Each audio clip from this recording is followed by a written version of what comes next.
தொழுகையின் ஆசீர்வாதத்திற்காக ஆண்டவரை நோக்கி ஜெபம் செய்வோம்.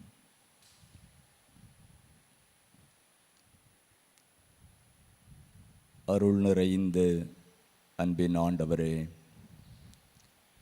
ஆசீர்வாதமான மாலை வேளைக்காக ஆண்டவரை போற்றுகின்றோம். இந்த பரிசுத்தமான லெந்து காலங்களில் தெய்வ சமூகத்திலே நாங்கள் கடந்து வரவும், ஆண்டவருடைய பரிசுத்த பாதத்திலே அமர்ந்திருந்து உம்முடைய பரிசுத்த நாமத்தை மகிமைப்படுத்தவும், கிருபை நிறைந்த வேத வசனங்களை தியானிக்கவும், ஆண்டவருடைய பாதத்திலே வேண்டுதல்களையும் விண்ணப்பங்களையும் வைக்கவும் ஆண்டவர் எங்களை வழிநடத்தி வருகிறீர். நன்றி சொல்லுகின்றோம்.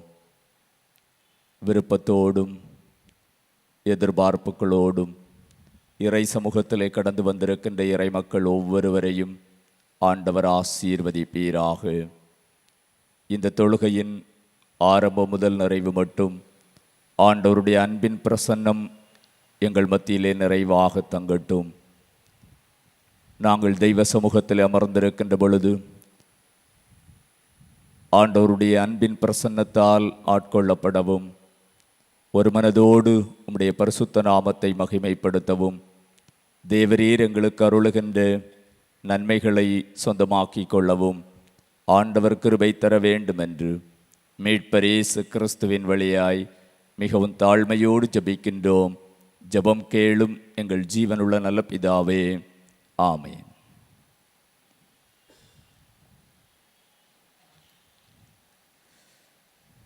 ஆண்டவருடைய பரிசுத்த சமூகத்திலே ஒரு சில பாடல்களை பாடி நாம் ஆண்டவரை மகிமைப்படுத்துவோம். முதலாவதாக 26வது பாடல். கொடுங்கொல்கதாவின் கொடுமுடியில் கடுங்காயப்பட்ட நேசரை கண்டேன், அகபாரத்தால் நான் பணிந்து நின்றேன், மகனே இது உனக்கா என்றார் என்ற பாடல். 26வது பாடலை யாவரும் இணைந்து உற்சாகமாக பாடுவோம்.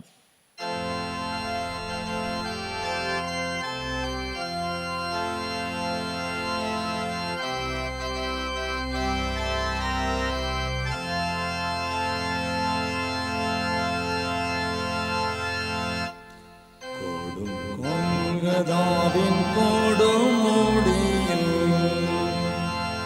கடுங்காயப்பட்ட நேசரை கண்டேன், அகபாரத்தால் நான் பணிந்து நின்றேன், மகனே இது உனக்கா என்றார். அகபாரத்தால் நான் பணிந்து நின்றேன், மகனே இது உனக்கா என்றார். ஆகா இன்பம் இன்பம் இனி என்றும் துன்பமில்லை எந்தன் மகா, இன்பராம் என் இயேசு வரும் நாளதேனிலே. ஆகா இன்பம் இன்பம் இனி என்றும் துன்பமில்லை எந்தன் மகா, இன்பராம் என் இயேசு வரும் நாளதேனிலே.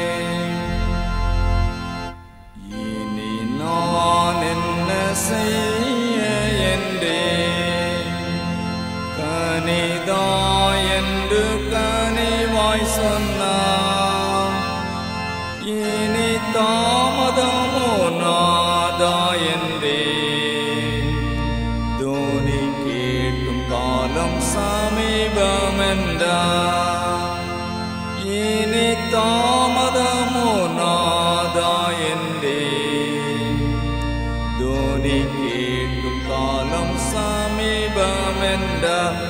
ஆகா இன்பம் இன்பம் இனி என்றும் துன்பமில்லை எந்தன் மகா, இன்பராம் என் இயேசு வரும் நாளதேனிலே.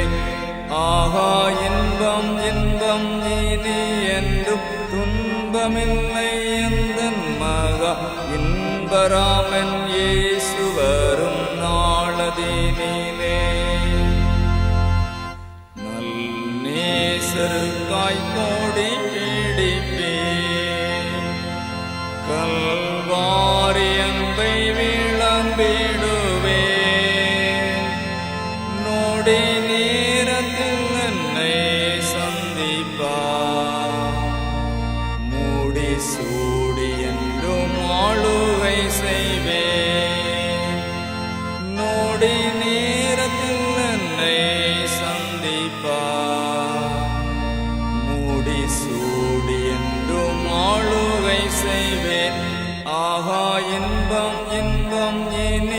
என்றும் துன்பமில்லை எந்தன் மகா இன்பராமன் இயேசு வரும் நாளதீனிலே. ஆகா இன்பம் இன்பம் இனி என்றும் துன்பமில்லை எந்தன் மகா இன்பராமன் இயேசு வரும் நாளதீனிலே. 11வது பாடல். குருசின்மேல் குருசின்மேல் காண்கின்றதாரிவர், பிராணநாதன் பிராணநாதன் என் பேர்க்காய் சாகின்றார். 11வது பாடலை இணைந்து பாடுவோம்.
ஆன்மாவே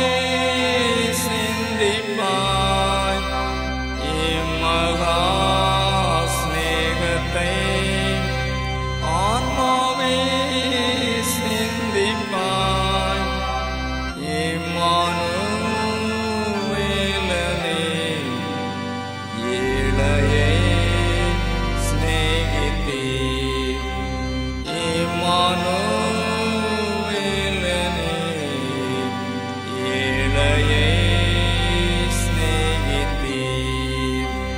குருசின்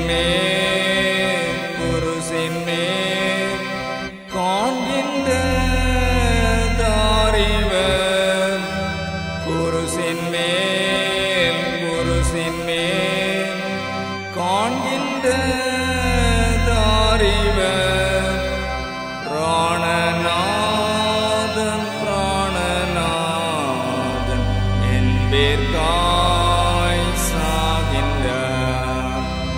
பிராணநாதன் என்பேர்காய் சாகின்றார். 18வது பாடல். வா நீச பாவி வா, என்றென்னை கூப்பிட்டீர், என் தோஷம் தீர ரட்சகா, சுத்தாங்கம் பண்ணுவீர் என்ற பாடல். 18வது பாடலை நாம் இணைந்து பாடுவோம்.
Na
சுத்தாங்கம் பண்ணுமே.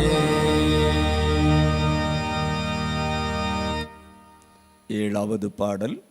உருகாயோ நெஞ்சமே குருசினில் அந்தோப்பார், கரங்கால்கள் ஆணி ஏறி திருமேனி நயுதே என்ற பாடல். ஏழாவது பாடலை இணைந்து பாடுவோம்.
ஜெபம் செய்வோம்.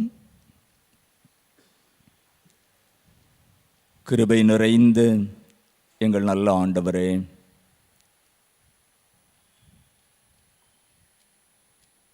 கல்வாரி சிலுவை காட்சிக்கு நேராக எங்கள் கண்களை ஏறெடுத்து உம்முடைய பரிசுத்த பாதத்தண்டையிலே நாங்கள் அமர்ந்திருந்து தேவரீர் எங்களுக்காகப்பட்ட பாடுகளையும் கஷ்டங்களையும்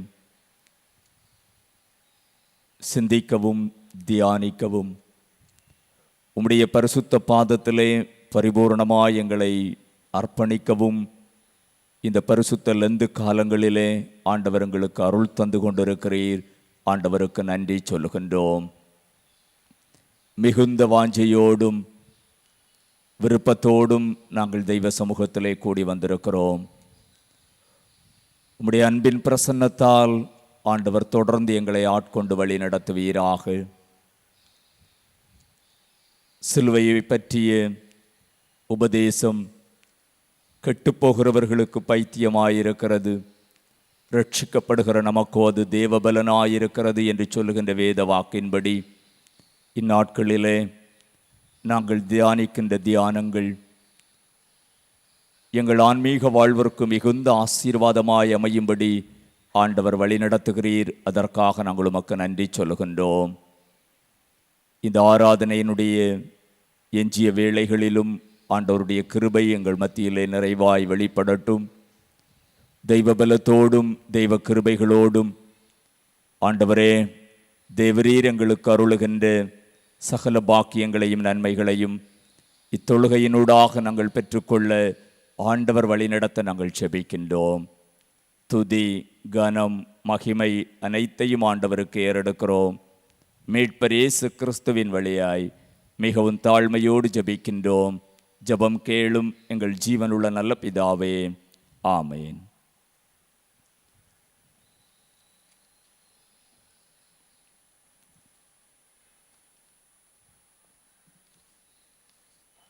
கர்த்தருடைய பரிசுத்த நாம மகிமைக்காக யாவரும் எழுந்து நின்று ஞான பாடல்களில் 125வது பாடலை பாடுவோம்.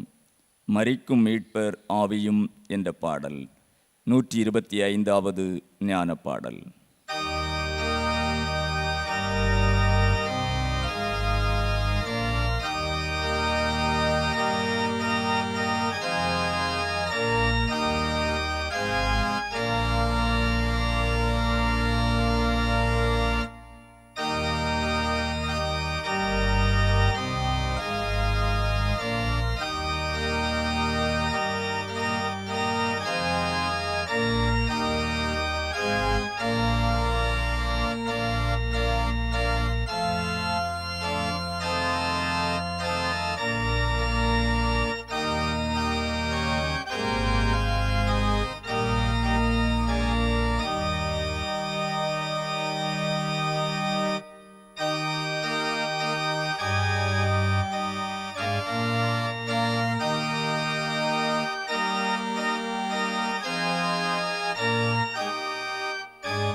அமருங்கள்.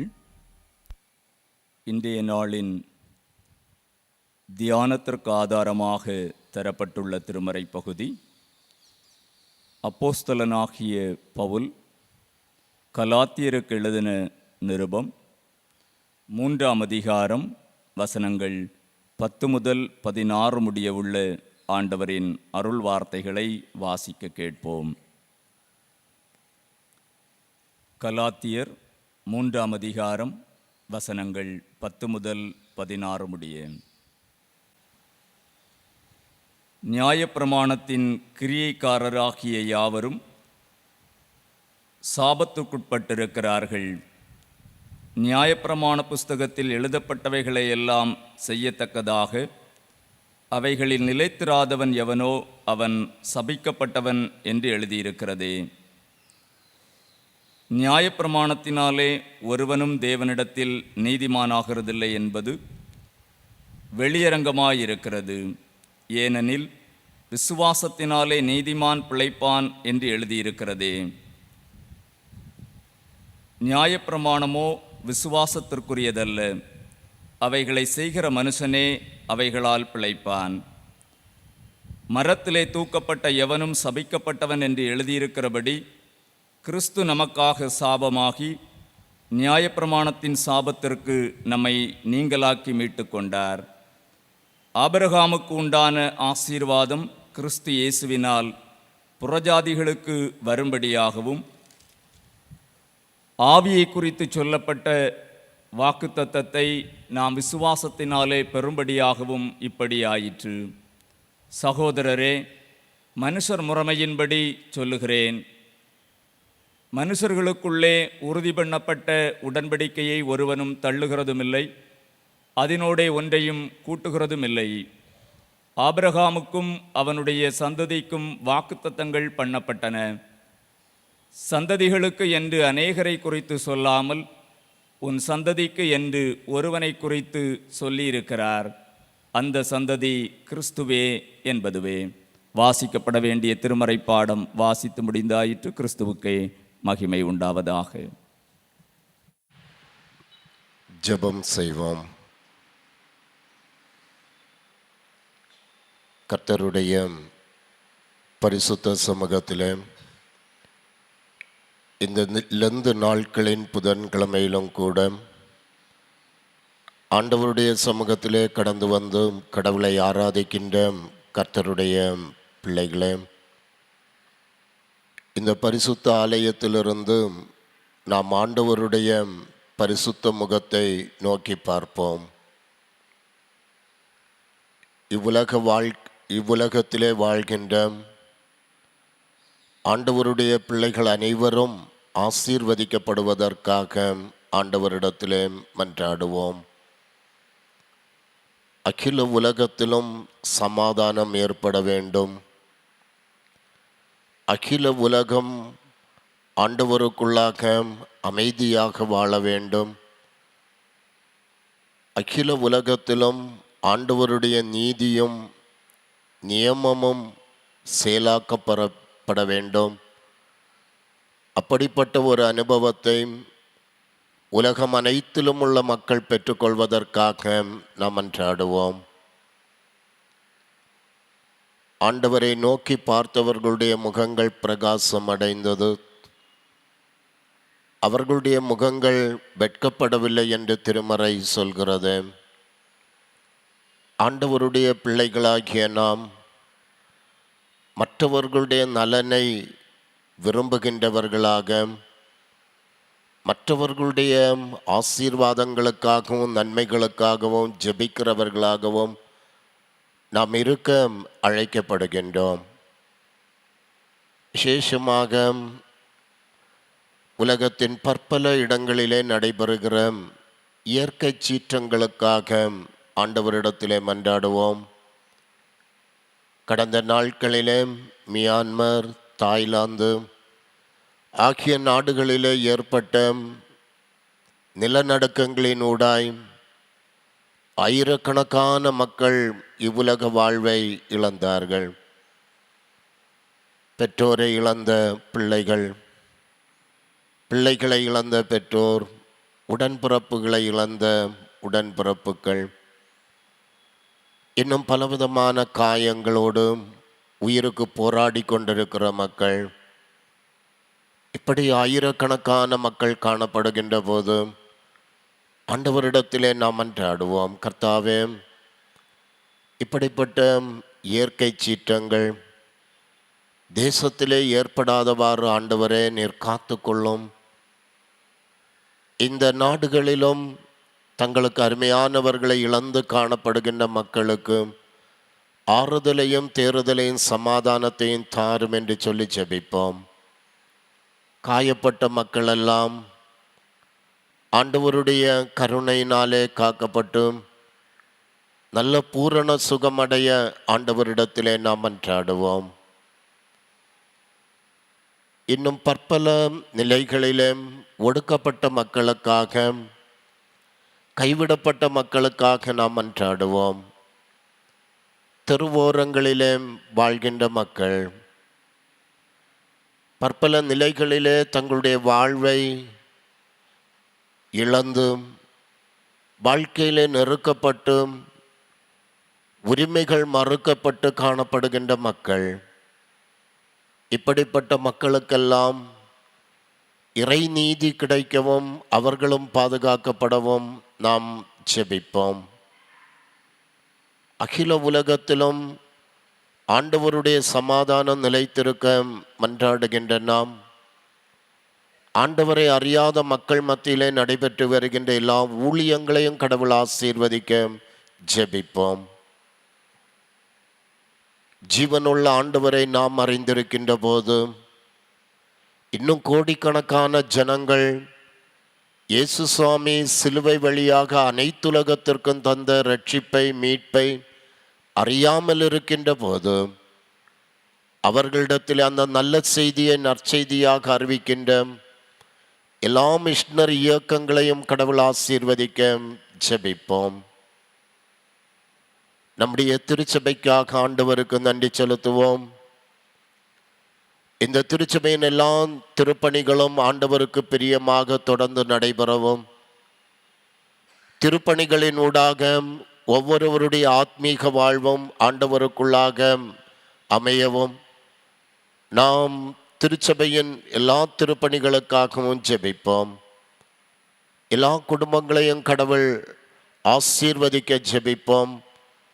சிறு பிள்ளைகள், வாலிப சகோதர சகோதரிகள், குடும்ப பெற்றோர், வயோதிபர்கள் அனைவரையும் ஆண்டவர் காத்துக்கொள்ள நாம் மன்றாடுவோம். பலகீனர்கள், வியாதியஸ்தர்களை ஆண்டவர் சந்தித்து தெய்வீக சுகத்தை தரும்படியாக கடவுளிடத்திலே ஜெபிப்போம். இந்த நாட்களிலே 10ஆம் வகுப்பு தேர்வு எழுதி கொண்டிருக்கிற பிள்ளைகள், வருட இறுதி தேர்வு எழுதுகின்ற ஒவ்வொரு பிள்ளைகளுக்கும் ஆண்டவர் நல்ல ஞானம், ஞாபக சக்தி தந்து நல்ல முறையிலே தேர்வுகளை எழுத ஆண்டவர் அருள் தரும்படியாக நாம் ஜெபிப்போம். விசேஷமாக தேர்வு எழுதி நிறைவு செய்திருக்கிற +2 பிள்ளைகள் நல்ல உயர்கல்விகளை பெற்றுக்கொள்ள, நல்ல வெற்றிகளை பெற்றுக்கொள்ள ஆண்டவரை நோக்கி நாம் ஜெபிப்போம். கோடை காலங்களிலே நாம் வைக்கப்பட்டிருக்கின்ற போது கோடைக்கால, வேநற்கால வியாதிகள் ஒன்றும் நம்மை அணுகாதவாறு ஆண்டவர் நம்மையும் நம்முடைய குடும்பத்தின் மக்களையும் இந்த தேசத்தின் மக்களையும் காத்து கொள்ளும்படியாக ஆண்டவரிடத்திலே நாம் ஜெபிப்போம். நம்முடைய பேராயத்திற்காக ஆண்டவரிடத்திலே ஜெபிப்போம். ஆண்டவருக்கு சாட்சியாக எழும்பி பிரகாசிக்க, ஆண்டவருடைய திருவுள சுத்தத்தை மாத்திரம் நிறைவேற்றுகின்ற அர்ப்பணிப்புள்ள சிந்தையோடு பேராயத்தின் ஒவ்வொரு தலைவர்களும், இறைப்பணியாளர்களும், இறை மக்களும், நிறுவனங்களிலே பணியாற்றுகின்ற ஒவ்வொருவரும் தியாக சிந்தையோடு கிறிஸ்துவிலிருந்த பண்பை தங்களுடைய வாழ்க்கையிலே கொண்டு ஆண்டவர் விரும்புகின்ற நல்ல பணிகளை அர்ப்பணத்தோடு நிறைவேற்ற நிறுவனங்களிலே பணியாற்றுகிறவர்கள், பேராயங்களிலே பல நிறுவனங்களிலே பணி செய்கின்றவர்கள், அனைத்து இறை பணியாளர்கள் அனைவரும் கடவுளுக்குள்ளாக நல்ல பணிகளை நிறைவேற்ற நாம் மன்றாடுவோம். தென்னிந்திய திருச்சபைக்காக விசேஷமாக ஜெபிப்போம். தென்னிந்திய திருச்சபையிலே அமைதியும் ஐக்கியமும் ஆண்டவருடைய சுத்தமும் நிறைவேற திருச்சபை மக்களாக நாம் இணைந்து ஜெபிப்போம். மற்றவர்களுக்கு முன்பாக உலகத்திலே நீங்கள் வெளிச்சமாயிருக்கிறீர்கள் என்று ஆண்டவர் நமக்கு போதித்திருக்கிறார். சாட்சியான அனுபவத்தோடு கடவுளுக்கு பிரியமான சேவைகளை தென்னிந்திய திருச்சபை நிறைவேற்ற தென்னிந்திய திருச்சபையின் தொடர் வருகின்ற நாட்களின் ஒவ்வொரு திருப்பணிகளுக்காக ஆண்டவரிடத்திலே நாம் மன்றாடுவோம். எங்களை நேசிக்கின்ற நல்ல ஆண்டவரே, நன்றியோடு ஆண்டவருக்கு நாங்கள் ஸ்தோத்திரங்களை செலுத்துகிறோம். இந்த நாட்களிலும் எங்களுடைய திருச்சபையின் மக்களுக்காக, தேசத்திற்காக, அகில உலகத்திற்காக, அகில உலகத்தின் மக்களுடைய தேவைகளுக்காக ஆண்டவரிடத்திலே நாங்கள் மன்றாடி இருக்கிறோம். கர்த்தர் ஒவ்வொருவரையும் எல்லா சூழ்நிலைகளிலும் ஆசீர்வதித்து உம்முடைய நன்மைகளினாலே நிரப்ப வேண்டுமாறு ஜெபிக்கிறோம். உம்முடைய வார்த்தைகளை நாங்கள் கேட்பதற்காக ஆயத்தப்படுகின்றோம். அன்பு போதகர் ஊடாக நாங்கள் உம்முடைய திரு சத்தியங்களை நாங்கள் தியானிக்கின்ற போது மெய்யாகவே எங்கள் ஒவ்வொருவருடைய ஆத்மீக வாழ்விற்கு இந்த லந்து நாட்களிலே மிகுந்த பயனுள்ளதாக அமைய கர்த்தர் துணை தர வேண்டுமாறு ஜெபிக்கின்றோம். இயேசு கிறிஸ்துவின் வழியாக வெற்றி கேட்கிறோம். ஜெபங்கேளும் எங்கள் நல்ல கடவுளே, ஆமென்.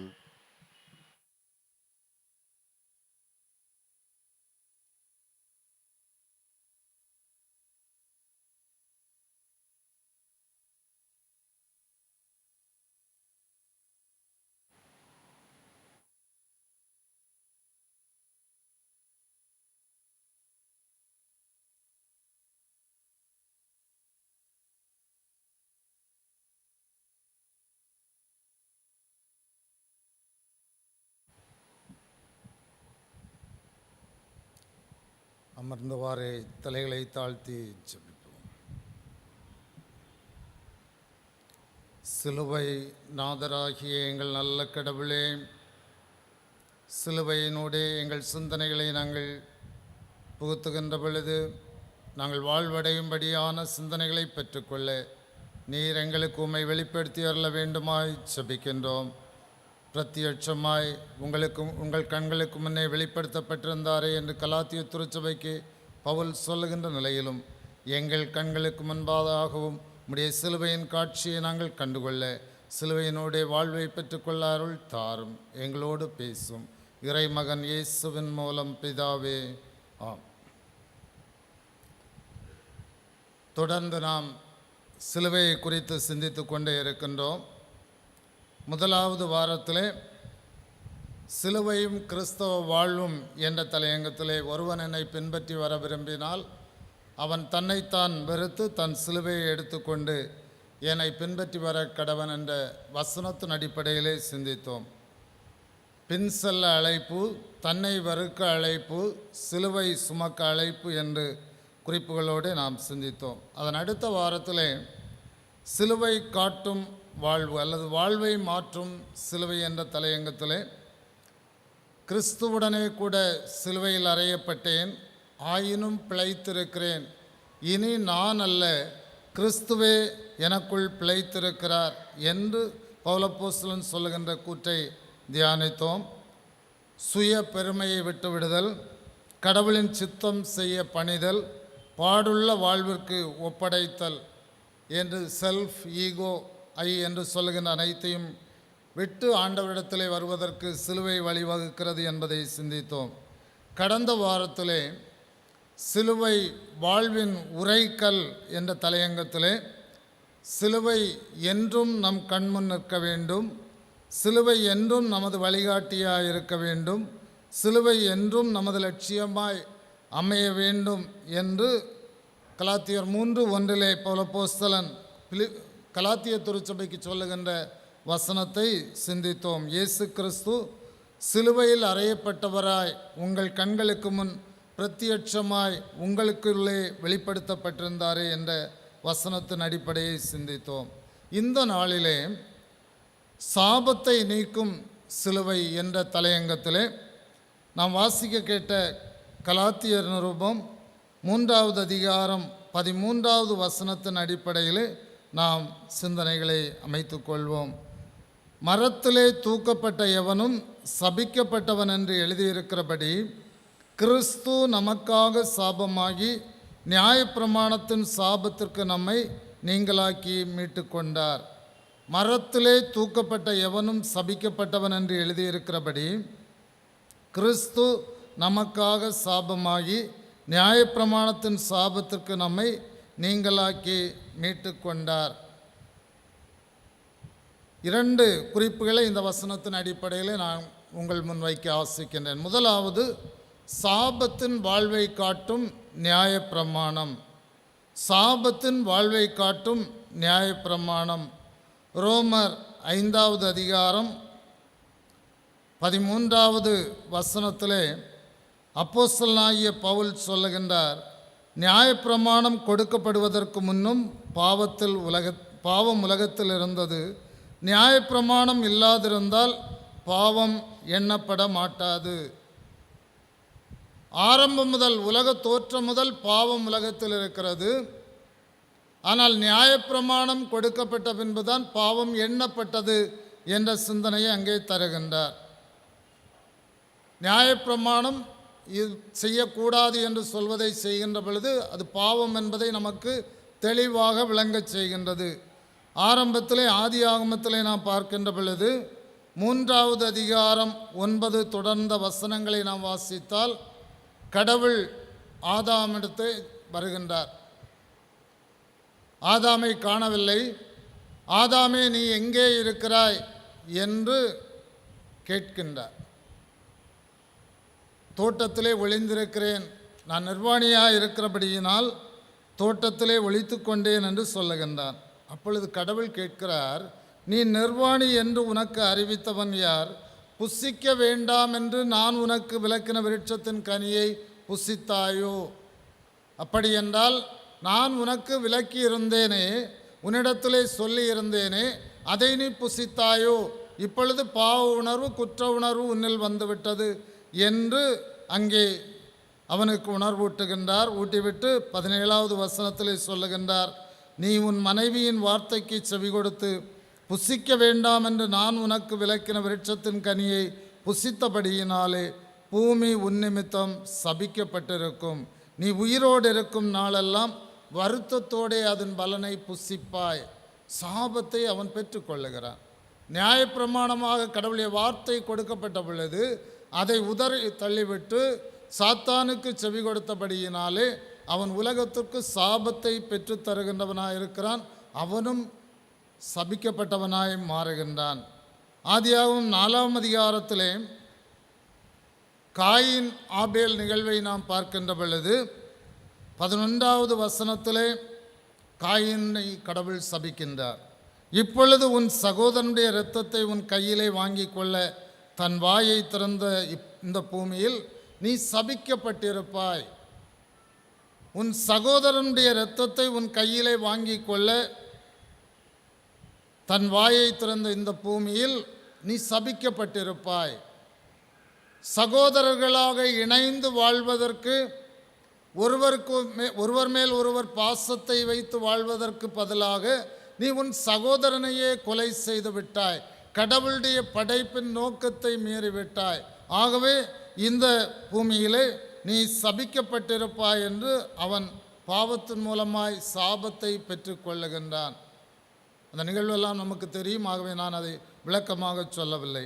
1 ராஜாக்கள் 21வது அதிகாரத்திலே ஆகாப் ராஜா தன்னுடைய அரண்மனைக்கு பக்கத்தில் இருக்கிற திராட்சை தோட்டத்தை வாஞ்சிக்கிறார். அதை கீரை கொல்லையாக்க வேண்டும் என்று விரும்புகின்றார். ஒரு ஏழை குடியானவன் நாபோத்துக்குரிய சொந்தமான தோட்டம். அதை பெற்றுக்கொள்ள ஆசித்த பொழுது நாபோத் அதற்கு சம்மதிக்கவில்லை. என் பிதாக்களின் சுதந்திரத்தை உமக்கு கொடாதபடி கர்த்தர் என்னை காப்பாராக. அவன் செல்வத்திலே குறைவுள்ளவனாயிருந்தாலும் வறுமையில் இருந்தாலும் அவன் கடவுளை சார்ந்து நிற்கின்றான். ஆகாப் மன்னன் எண்ணுகின்றான், நான் ராஜா, நான் கேட்டால் அவன் கொடுக்க வேண்டும் என்ற எண்ணத்தோடு இருக்கிறான். கொடுக்கவில்லை. முகநாடி வேறுபடுகின்றது. வீட்டிலே முகவாடலோடு இருக்கின்றான். மனைவியாகிய ஏசபேல் பார்த்துவிட்டு இவ்வளவுதானா, நான் செய்து விடுகிறேன் என்ற நிலையிலே அவனை கொலை செய்வதற்கு ஆட்களை ஏற்படுத்துகின்றாள். உபவாசம் என்று சொல்லி அவன் மேல் கல்லறிந்து கொலை செய்கிறார்கள். அங்கே கடவுள் சாபத்தீட்டை வரவைக்கின்றார். 16வது வசனம் சொல்லுகின்றது, நாபோத் செத்துப்போனதை ஆகாப் கேட்டபோது அவன் இஸ்ரவேலனாகிய நாபோத்தின் திராட்சை தோட்டத்தை சொந்தமாய் எடுத்து கொள்ளும்படி எழுந்து போனான்.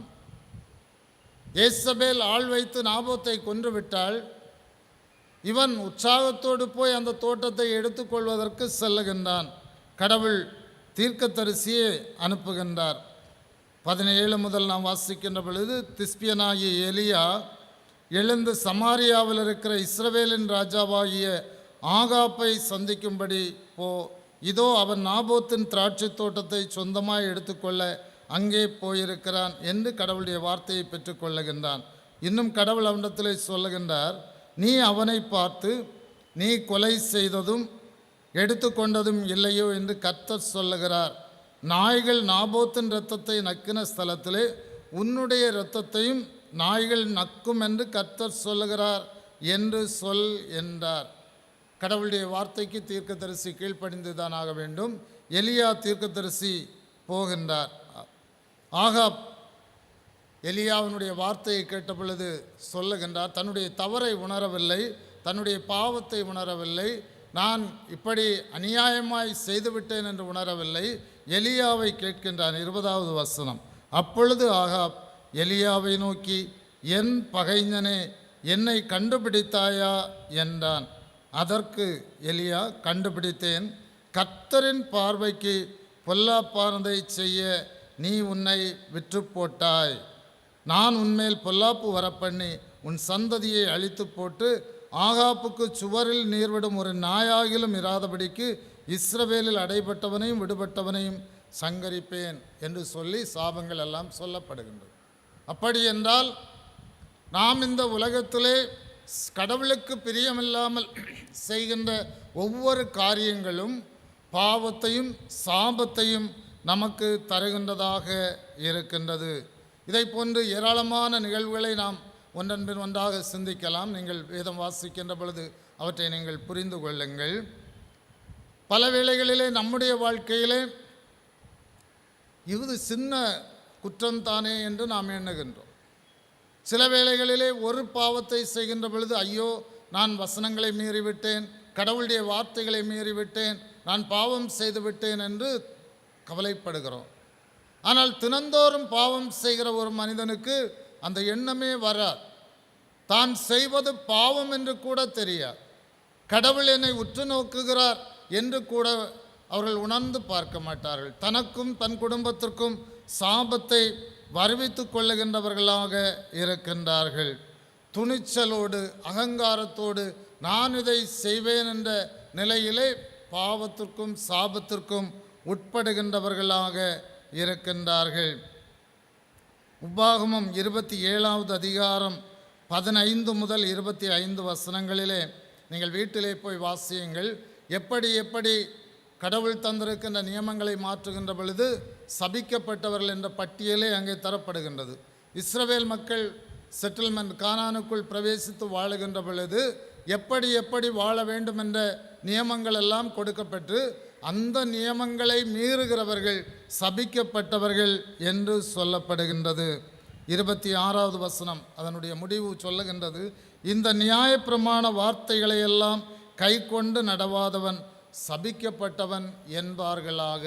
மக்களை கூப்பிட்டு மோசே லேவியர் மூலமாய் அறிவிப்புகளை கொடுக்கின்றார். அந்த இறுதி இதிலே சொல்லப்படுகின்றது, இந்த நியாயப்பிரமாண வார்த்தைகளை எல்லாம் கை கொண்டு நடவாதவன் சபிக்கப்பட்டவன் என்பார்களாக. ஜனங்கள் எல்லாரும் ஆமேன் என்று சொல்ல கடவர்கள். அப்படியென்றால் நியாயப்பிரமாணத்தை நாம் கை கொள்ளாதபடி, கடவுளுடைய வார்த்தைகளை கை கொள்ளாதபடி வாழுகின்ற பொழுது பாவமும் சாபமுமாக இருக்கின்றது. பவுலப்போஸ்தலன் ரோமாபுரியாருக்கு சொல்லுகின்ற பொழுது 6வது அதிகாரம் 23வது வசனத்திலே பாவத்தின் சம்பளம் மரணம் என்று சொல்லுகின்றார். பாவத்தின் சம்பளம் மரணம். சாதாரணமாக நாம் மரணம் என்று சொன்ன உடனே இயல்பான மரணங்களை எல்லாம் பாவத்தோடு ஒப்பிட்டு விடுகின்றோம். ஒரு வீட்டிலே கொஞ்சம் வயது ஆகிறதற்கு முன்னால் இறங்கிவிட்டால் இவன் தேவனுக்கு துரோகம் செய்தான், தேவ வார்த்தையை கை கொள்ளவில்லை, கடவுள் அடித்து விட்டார் என்றெல்லாம் சொல்லுகிறோம். ஆனால் இங்கே பவுல் அதை சொல்லவில்லை. அதெல்லாம் இயற்கையான மரணம். வெளிப்படுத்தின விசேஷத்திலே 20ஆம் அதிகாரம் 12 முதல் 15 ஊழியக்காரனாகிய யோவான் தரிசனம் காண்பதிலே சொல்லுகின்றார், நியாய தீர்ப்பின் நாளில்தான் இந்த மரணம். அது எப்படிப்பட்ட மரணம் என்று சொல்லுகின்றார். மரித்தோராகிய சிறியோரையும் பெரியோரையும் தேவனுக்கு முன்பாக நிற்க கண்டேன்.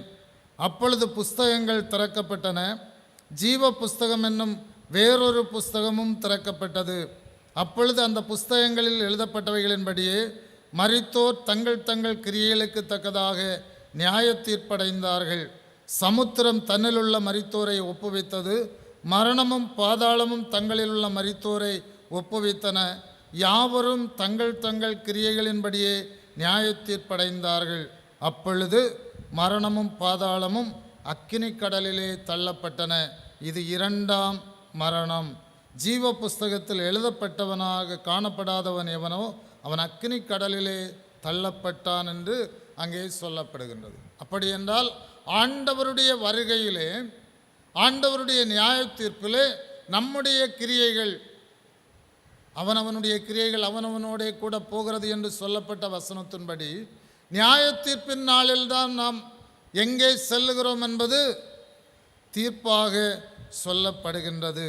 ஆக உலகத்திலே வாழுகின்ற காலத்திலே நாம் எப்படி வாழ்கிறோம் என்பதை சிந்திக்க அழைக்கப்படுகிறோம். தவ காலத்திலே நாம் பிரவேசித்திருக்கிறோம் என்றால் நம்முடைய வாழ்க்கையிலே நாம் கடந்து வந்த பாதைகளை எண்ணி பார்ப்போம். எங்கெங்கு ஆண்டவருடைய வார்த்தைகளை மீறி இருக்கிறோம், எங்கெங்கு கடவுளுடைய சித்தத்திற்கு மாறாக செயல்பட்டிருக்கிறோம் என்பதையெல்லாம் எண்ணி பார்க்க அழைக்கப்படுகிறோம். 2ஆவதாக சாபத்திலிருந்து மீட்பை அருளும் சிலுவை. இப்படிப்பட்ட வாழ்க்கை வாழுகின்ற எனக்கு வாழ்வு உண்டா என்ற ஒரு கேள்வி நமக்கு வரும். வேதம் சொல்லுகிறது வாழ்வு உண்டு. இயேசுநாதருடைய சிலுவை அதைத்தான் நமக்கு காட்டுகிறது. ஒரு தேசத்தை ஆண்ட மன்னன் நீண்ட காலமாக பிள்ளை இல்லாதபடி இருந்திருக்கு. பல காலம் கடவுளை வேண்டி நீண்ட காலத்துக்கு பின்பு ஒரு ஆண்மகவை பெற்றுக்கொள்ளுகின்றார். செல்லமாக வீட்டிலே வைத்து அரண்மனையிலே வைத்து வளர்த்துகின்றார். குழந்தைக்கு 5 வயதை கொண்டாடுகின்ற பொழுது நாம் எல்லாரும் கப்பலிலே போவோம், ஒரு பயணம் போய் மகிழ்ச்சியை கொண்டாடுவோம் என்று கப்பல் பயணத்திற்கு ஆயத்தப்பட்டு பயணம் ஆரம்பிக்கிறார். பயணத்திலே ராணி உண்டு, ராணியுடைய தோழியர், அரசனுடைய மந்திரிகள் உண்டு, சேவகர்கள் உண்டு. எல்லாரும் சேர்ந்து கப்பலிலே செல்லுகின்றார்கள். குழந்தை கடலில் தண்ணீர் மேலெழும்பி அலை போன்று செல்வதையெல்லாம் பார்த்து கைதொட்டி மகிழ்கின்றது. ஒரு கட்டத்திலே குழந்தையை பாராதபடி இருந்து விட்டார்கள். குழந்தை நிலை தவறி கடலிலே விழுந்து விட்டது. குழந்தை கடலில் விழுவதை பார்த்த மன்னன் யாருடைய உதவியையும் தேடவில்லை, தானாகவே கடலில் குதித்து விட்டார். எல்லாரும் வியந்து நிற்கின்றார்கள். மன்னன் எப்பொழுதும் எங்களிடத்திலே கட்டளை கொடுப்பார், அதை தூக்குங்கள், அதை எடுத்து வாருங்கள், அங்கே போய் யுத்தம் செய்யுங்கள் என்றெல்லாம் சொல்லுவார். இந்த குழந்தை விழுந்த பொழுது தன்னுடைய உயிரை பொருட்படுத்தாதபடி கடலிலே சாடிவிட்டாரே என்று வியப்போடு நிற்கின்றார்கள். இங்கே கலாத்தியர் 3ஆவது அதிகாரம் 13ஆவது வசனத்திலே பவுலப்போஸ்தலன் சொல்லுகின்ற பொழுது சொல்லுகின்றார், கிறிஸ்து நமக்காக சாபமாகி நியாயப்பிரமாணத்தின் சாபத்திற்கு நம்மை நீங்களாக்கி மீட்டு கொண்டார். பிலிப்பியர் 2ஆவது அதிகாரத்திலே 5 முதல் 11 வசனங்களிலே பிலிப்பு திருச்சபைக்கு அதைத்தான் சொல்லுகின்றார் பவுல். தேவனுடைய ரூபமாயிருந்தும் தேவனுக்கு சமமாயிருப்பதை கொள்ளையாடின பொருளாக எண்ணாமல் தம்மை தாமே வெறுமையாக்கி அடிமையின் ரூபம் எடுத்து சிலுவையின் மரண பரியந்தமும் தன்னை தாழ்த்தினார் என்று சொல்லுகின்றார். அப்படி என்றால் என்னுடைய வாழ்க்கையிலே நான் கடவுளுக்கு நிகராக இருக்கிறேன், கடவுளோடு இருக்கிறேன், ஒரே கடவுளாக இருக்கிறேன் என்ற சிந்தையை கூட அவர் கொள்ளாதபடி என்னுடைய ஜனத்தை மீட்டு கொள்ள வேண்டும் என்ற சிந்தையோடு அவர் உலகத்திலே வருகிறார். இதை ரோமாபுரியாருக்கு பவுல் எழுதுகின்ற பொழுது 5ஆவது அதிகாரம் 19ஆவது வசனத்திலே சொல்லுகின்றார், அன்றியும் ஒரே மனுஷனுடைய கீழ்ப்படியாமையினாலே அநேகர் பாவிகள் ஆக்கப்பட்டது போல ஒருவருடைய கீழ்ப்படிதலினாலே அநேகர் நீதிமான்கள் ஆக்கப்படுவார்கள்.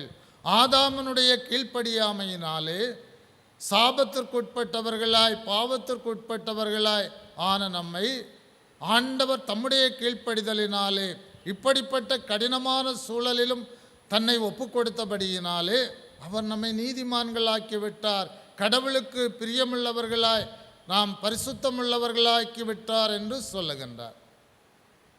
வியாகுல வியாழன் அன்று இயேசுநாதர் கெத்சமனையிலே ஜெபித்த ஜெபம் நம்ம எல்லாருக்கும் நன்கு தெரிந்த ஜெபம். அவருடைய சரீரத்திலிருந்து வியர்வை இரத்தமாய் நிலத்தில் விளைந்தது என்று சொல்லி நற்செய்தியாளர்கள் சொல்லுகின்றார்கள். அவர் சொல்லுகிறார், அப்பா பிதாவே, இந்த பாத்திரம் என்னை விட்டு நீங்க கூடுமானால் நீங்கும்படி செய்யும், ஆகிலும் என்னுடைய சித்தத்தின்படி அல்ல உம்முடைய சித்தத்தின்படியே ஆக கடவது என்று ஜெபிக்கின்றார். தன்னை அர்ப்பணிக்கின்றார். இப்படிப்பட்ட ஒரு கடுமையான சித்திரவதைக்குட்படுத்துகின்ற சிலுவை மரணத்திற்கு இயேசுநாதர் தன்னை அர்ப்பணிக்கின்றார். கிறிஸ்து நமக்காக சாபமானார். ஒரே மனுஷனுடைய கீழ்ப்படிதலினாலே அநேகர் நீதிமான்கள் ஆக்கப்பட்டார்கள் என்று அங்கே பவுல் சொல்லுகின்றார். 8வது வசனத்திலே, நாம் பாவிகளாய் இருக்கையில் கிறிஸ்து நமக்காக மரித்ததினாலே தேவன் நம்மேல் வைத்த தமது அன்பை விளங்க பண்ணுகிறார் என்று சொல்லுகின்றார். அப்படி என்றால் கடவுள் மனிதனிடத்திலே நேசமுள்ளவராக இருக்கின்றார். கடவுள் மனிதனை நேசிக்கின்றவராக இருக்கின்றார். அப்படி என்றால் இப்படி சாபத்திற்குள்ளானவர்களுக்கு சிலுவையிலே மரித்த இயேசுநாதர் எப்படி மீட்பை உருவாக்கினார் என்று நாம் சிந்திக்க வேண்டும். கிறிஸ்து நமக்காக சாபமாகி நம்மை மீட்டு கொண்டார் என்றால் எப்படி மீட்டு கொள்ளுகிறார் என்பதை நாம் சிந்திக்க வேண்டும். என்னாகமம் 21வது அதிகாரத்திலே அழகான ஒரு நிகழ்வு நாம் சந்திக்கின்றோம். இஸ்ரவேல் மக்கள் முறுமுறுக்கின்றார். தங்கள் வாழ்க்கையிலே வனாந்தரத்திலே சாகும்படி 21:5 சாகும்படி நீங்கள் எங்களை எகிப்து தேசத்திலிருந்து வர பண்ணினது என்ன? இங்கே அப்பமும் இல்லை தண்ணீரும் இல்லை, இந்த அற்பமான உணவு எங்கள் மனதுக்கு வெறுப்பாக இருக்கிறது என்றார்கள். கடவுள் கோபத்தோடு அவர்களுக்கு பனிஷ்மெண்ட் கொடுக்கின்றார். அடுத்த வசனத்திலே, கர்த்தர் கொள்ளிவாய் சர்ப்பங்களை ஜனங்களுக்குள்ளே அனுப்பினார், அவைகள் ஜனங்களை கடித்ததினால் இஸ்ரவேலருக்குள்ளே அநேக ஜனங்கள் செத்தார்கள். கடவுள் கொள்ளிவாய் சர்ப்பங்களை அவர்கள் மத்தியிலே அனுப்புகிறார். இந்த கடினப்பாடுகளை உங்களால் தாங்க முடியவில்லை, நீங்கள் எப்பொழுதும் கடவுளுக்கும் மோசேக்கும் விரோதமாய் முறுமுறுக்கிறீர்கள் என்று சொல்லி அங்கே அனுப்புகின்றார். அந்த நிலையிலே அநேகர் சாகின்றார்கள், அநேகர் கடிபட்டிருக்கின்றார்கள். மோசேயினிடத்திலே போய் சொல்லுகிறார்கள். 7வது வசனம், அதனால் ஜனங்கள் மோசேயினிடத்தில் போய், நாங்கள் கர்த்தருக்கும் உமக்கும் விரோதமாய் பேசினதினால் பாவம் செய்தோம், சர்ப்பங்கள் எங்களை விட்டு நீங்கும்படி கர்த்தரை நோக்கி விண்ணப்பம் பண்ண வேண்டும் என்றார்கள். மோசே ஜனங்களுக்காக விண்ணப்பம் பண்ணினான். அப்பொழுது கர்த்தர் மோசேயை நோக்கி சொல்லுகிறார், ஒரு கொள்ளிவாய் சர்ப்பத்தின் உருவத்தை செய்து அதை ஒரு கம்பத்தின் மேல் தூக்கி வை, கடிக்கப்பட்டவன் எவனோ அவன் அதை நோக்கி பார்த்தால் பிழைப்பான். நீ ஒரு வெண்கல சர்ப்பத்தை செய்து ஒரு கம்பின் மேல் தூக்கி வை, அதை நோக்கி பார்க்கிறவன் பிழைப்பான் என்று சொல்லுகின்றார். எல்லாரும் இப்பொழுது மோசேக்கு கீழ்ப்படுகின்றார். ஒருவேளை விக்கிரக வணக்கம் இல்லையா என்று சொல்லி நாம் எண்ண முடியும். பின்னதாக அதை எசேக்கியா ராஜா உடைத்து போடுகின்றார். மக்கள் அதை விக்கிரகமாக எண்ணினபொழுது இங்கே மக்கள் முறுமுறுப்போடு அகங்காரத்தோடு ஆணவத்தோடு பேசுகின்ற நிலையிலே கடவுள் இப்படி ஒரு செயலை செய்ய சொல்லுகின்றார். அவர்கள் இப்பொழுது கடவுளுக்கு கீழ்ப்படிந்தவர்களாய் தங்களை தாழ்த்தினவர்களாய் எங்களால் ஒன்றும் செய்ய முடியாது என்ற நிலையிலே வார்த்தைக்கு கீழ்ப்படுகின்ற பொழுது கொள்ளிவாய் சர்ப்பங்கள் கடித்தவர்கள் எல்லாம் வாழ்வு பெற்றார்கள். தங்கள் தவறை உணர்ந்து தாழ்த்தி வருகின்ற பொழுது அவர்களுக்கு வாழ்வு கொடுக்கப்படுகின்றது. சிலுவையில் அறையப்பட்ட இயேசு சிலுவையில் இருக்கின்ற காட்சியை நாம் பார்க்கின்ற பொழுது, நம்மை தாழ்த்துகின்ற பொழுது பாவம் சாபத்திலிருந்து நாம் விடுதலை பெறுகிறோம். ஏனென்றால் அவர் நமக்காகத்தான் சிலுவையில் அறையப்பட்டார். ஏசாயா 53:5 வாசிக்கின்ற பொழுது, நம்முடைய மீறுதல்களின் நிமித்தம் அவர் காயப்பட்டு நம்முடைய அக்கிரமங்களின் நிமித்தம் அவர் நொறுக்கப்பட்டார், நமக்கு சமாதானத்தை உண்டு பண்ணும் ஆக்கினை அவர் மேல் வந்தது. அப்படியென்றால் சிலுவையில் அறையப்பட்ட இயேசு நம்முடைய பாவங்களை சுமக்கின்றவராய் நிற்கின்றார். யோவான் நற்செய்தியாளர் சொல்லுகின்ற பொழுது 3வது அதிகாரம் 14 முதல் 17 வசனங்களிலே சொல்லுகின்றார், பரலோகத்திலிருந்து இறங்கினவரும் பரலோகத்தில் இருக்கிறவருமான மனுஷகுமாரனே அல்லாமல் பரலோகத்துக்கு ஏறினவன் ஒருவனும் அல்ல. சர்ப்பமானது மோசேயினால் வனாந்தரத்திலே உயர்த்தப்பட்டது போல மனுஷகுமாரனும் தன்னை விசுவாசிக்கிறவன் எவனோ அவன் கெட்டு போகாமல் நித்திய ஜீவனை அடையும்படிக்கு உயர்த்தப்பட வேண்டும். தேவன் தம்முடைய ஒரே பேரான குமாரனை விசுவாசிக்கிறவன் எவனோ அவன் கெட்டு போகாமல் நித்திய ஜீவனை அடையும்படிக்கு அவரை தந்தருளி இவ்வளவாய் உலகத்தில் அன்பு கூர்ந்தார். உலகத்தை ஆக்கினைக்குள்ளாக தீர்க்கும்படி தேவன் தம்முடைய குமாரனை உலகத்தில் அனுப்பாமல் அவராலே உலகம் ரட்சிக்கப்படுவதற்காகவே அவரை அனுப்பினார். அப்படியென்றால் மனுஷகுமாரன் சிலுவையில் அறையப்பட்டிருப்பதை விசுவாசித்து அவரை ஏற்றுக்கொள்ளுகின்ற பொழுது அவருடைய பாதத்திலே நாம் நம்மை தாழ்த்துகின்ற பொழுது நாம் நித்திய வாழ்விற்கு நேராய் ஆயத்தமாக்கப்படுகின்றோம்.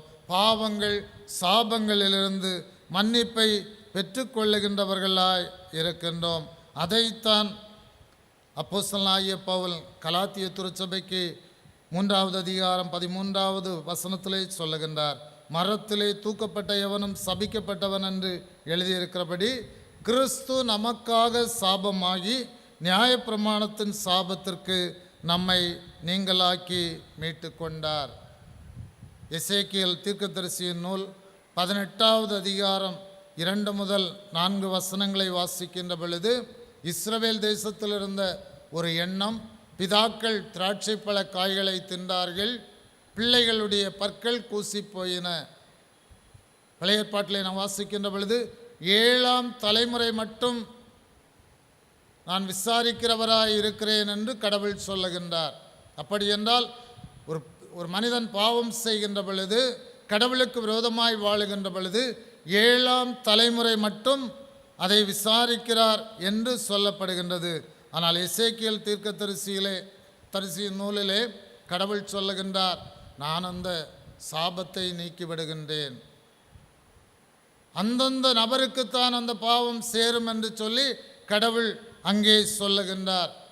ஆக அது தலைமுறையாக வருகிறதோ அல்லது அந்தந்த நபருக்கு வருகிறதோ என்றெல்லாம் நாம் எண்ணாதபடி பாவம் செய்வதை கடவுள் விரும்பவே இல்லை. உலகத்தை படைத்த கடவுள், நம் எல்லாரையும் படைத்திருக்கிற கடவுள், நாம் இந்த உலகத்திலே அவருடைய பிள்ளைகளாய் வாழும்படியாய்த்தான் படைத்திருக்கின்றார். குடும்பத்திலே ஒரு பிள்ளை தந்தை பெற்றோருக்கு தாய்க்கு கீழ்ப்படிந்து இருக்கின்றதோ அதே நிலையிலே நாம் அவருடைய பிள்ளைகளாய் கீழ்ப்படிந்து வாழ்வதை ஆண்டவர் எதிர்பார்க்கின்றார். அப்படிப்பட்ட கடவுளை நாம் நோக்கி பார்க்க அழைக்கப்படுகிறோம். சிலுவையில் அறையப்பட்டவராய் நம்முடைய கண்களுக்கு முன் பிரத்யட்சமாய் வெளிப்படுத்தப்பட்டிருக்கின்ற ஆண்டவரை நாம் நோக்கி பார்க்கின்ற பொழுது தலைமுறையாக இருக்கின்ற பாவமானாலும் சரி, சாபமானாலும் சரி நீங்கி போகும். நம்முடைய செய்கைகளினால் ஏற்பட்ட பாவங்களானாலும் நீங்கி போகும். ஆகவே நாம் சிலுவையை குறித்து சிந்திக்கின்ற பொழுது சிலுவை நமக்கு மீட்பை தருகின்ற ஒன்று, சாபத்தை நீக்குகின்ற ஒன்று. சிலுவையில் அறையப்பட்ட கிறிஸ்து என்னுடைய சாபத்தை நீக்குகிறவராய் தன்னை அர்ப்பணித்தார் என்ற உணர்வோடு நாம் ஒவ்வொரு நாளும் நம்முடைய வாழ்வை ஆராய்ந்து பார்த்து நம்முடைய குறைகளை அறிக்கை செய்து ஆண்டவருடைய சமூகத்திலே வருகின்ற பொழுது, பாவம் செய்யாதபடி நாம் முயற்சி செய்து வாழுகின்ற பொழுது ஆண்டவர் நம்முடைய வாழ்க்கையிலே பாவங்களையும் சாபங்களையும் நீக்கி நமக்கு நல்வாழ்வை அருளுகின்றவராய் இருக்கின்றார்.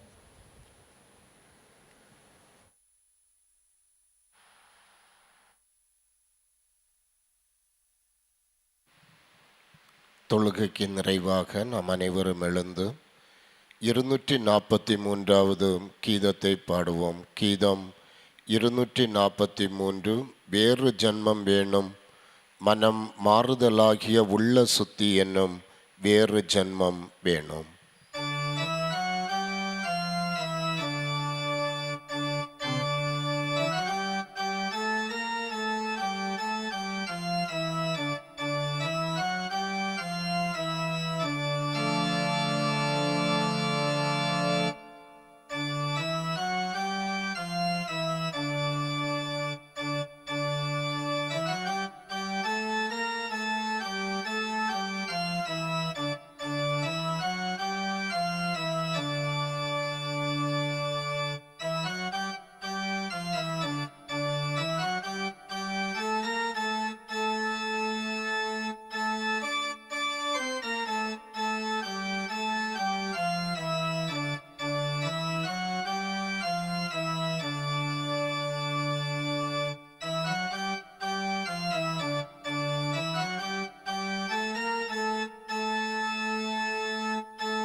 ஜெபம் செய்வோம்.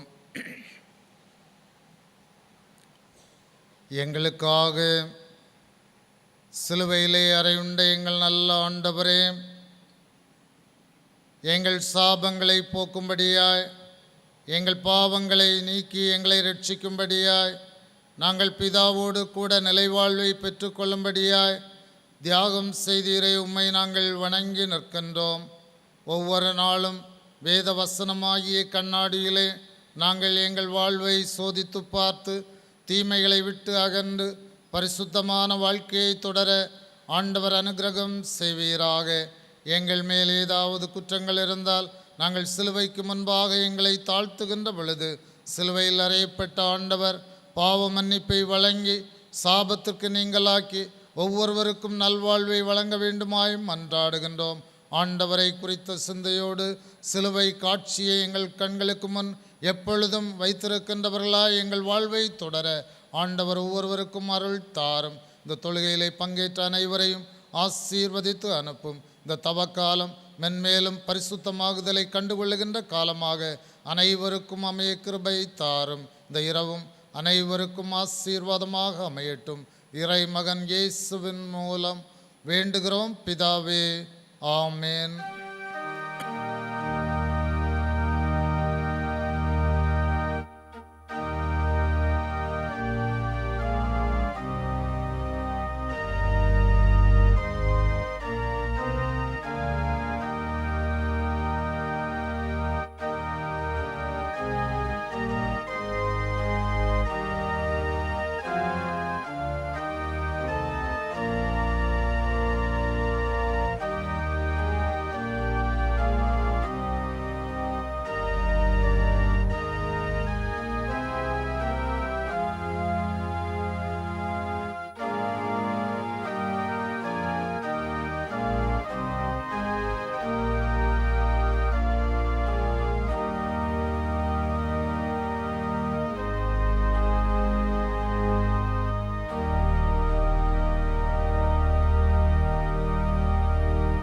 நம்முடைய ஆண்டவராகிய இயேசு கிறிஸ்துவின் கிருபையும் பிதாவாகிய தேவனுடைய அன்பும் தூய ஆவியானவருடைய ஐக்கியம் உங்கள் அனைவரோடும் உலகம் அனைத்தோடும் என்றும் நிலைத்திருப்பதாக.